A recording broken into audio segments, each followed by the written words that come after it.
তারপর দিবি দেখো আর কি কিছু না মাখা ভালো পেঁপে দিস আলু দিস দিতে দিবি আলু গাজর দেবো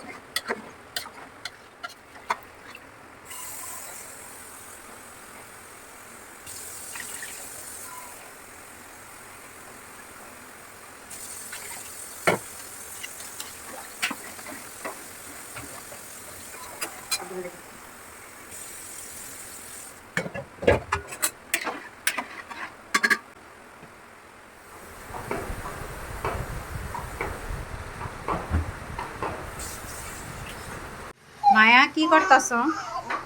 আপু আমি খিচুড়ি রান্না করতেছি আর হচ্ছে চাপা ভর্তা বানাবো। খিচুড়ি বসাই দিছি হইতেছে রাইস কুকারে। এখন হচ্ছে আমি চাপা ভর্তা বানাবো। আমি চাপা নিছি, চাপাটা সুন্দর করে ধুইয়া ফেলছি আগেই, একদম গরম পানিতে হালকা গরম পানি করে ধুয়ে ফেলছি। আর এখন হচ্ছে পেঁয়াজ, কাঁচামরিচ আর হচ্ছে শুকনো মরিচও নিছি সাথে, আর একটু ধনিয়া পাতা, এগুলো সব ভাজবো। ভাজা ইয়া করবা? হ্যাঁ হ্যাঁ, এখন সব ভাজবো সুন্দর করে।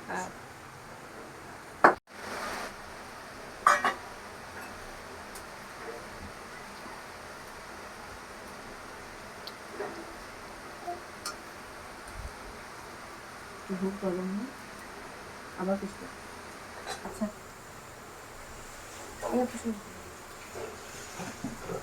কতক্ষণ লাগবে খিচুড়িতে? আর একটু সময় লাগবে, মোটামুটি আইসা করতে। সকালের নাস্তা আজকে খিচুড়ি আর ভর্তা।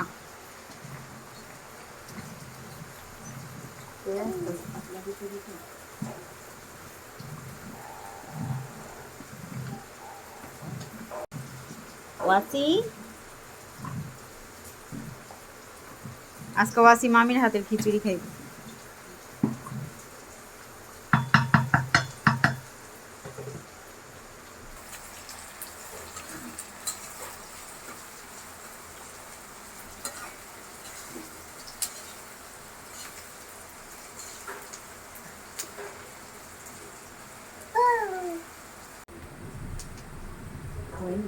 এই পানি দিতে এই বন্ধ আছে।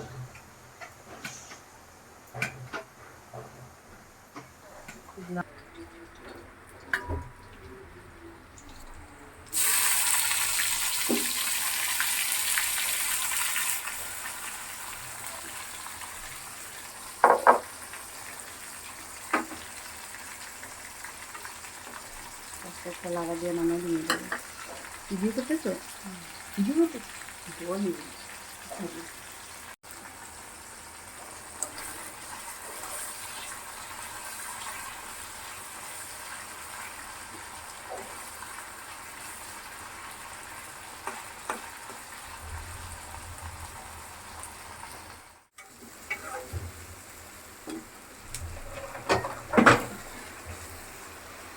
নামাই ফেলবো।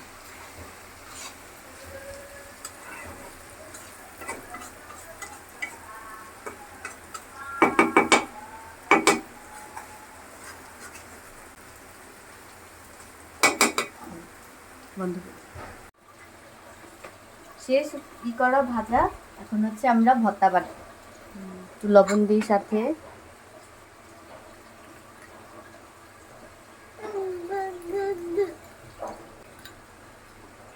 পাটায় বাটা ভর্তা খুবই মজা হয়, আমরা এর জন্য পাটায় খিচুড়ি রান্না শেষ? হ্যাঁ, খিচুড়ি রান্না করা শেষ।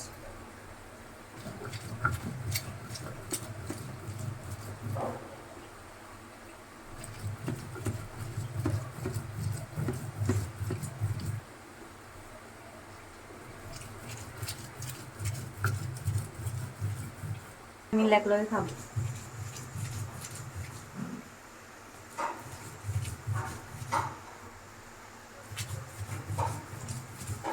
আজকে বৃষ্টি ওয়েদার বাইরে, আজকে আমরা মজা করে সবাই খিচুড়ি খাবো। পাতলা একটু মাখা মাখা খিচুড়ি আর হচ্ছে ভর্তা, পরিবারের সবাই একসাথে মিলে খাবো। বাবা এই যে শেষ দিব এখন সবাই।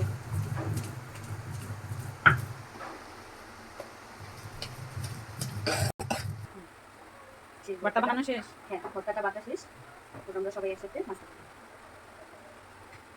দেশি রসুনের ভর্তা, আজকে বড় আপু বলছে দেশি রসুনের সে ভর্তা খাবে, এর জন্য দেশি রসুন দিয়ে ভর্তা বানানো হয়েছে, সবাই মিলে খাবো। ভর্তা কিন্তু তোমার দেশি রসুনেরই মতো।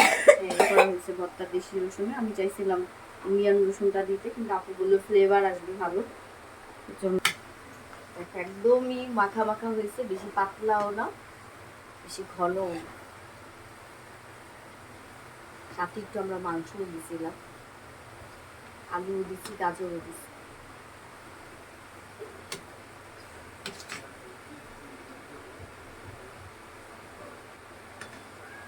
হুম, একটু জোড়া দিয়ে দিই, একটু ঠান্ডা দিয়ে নিই।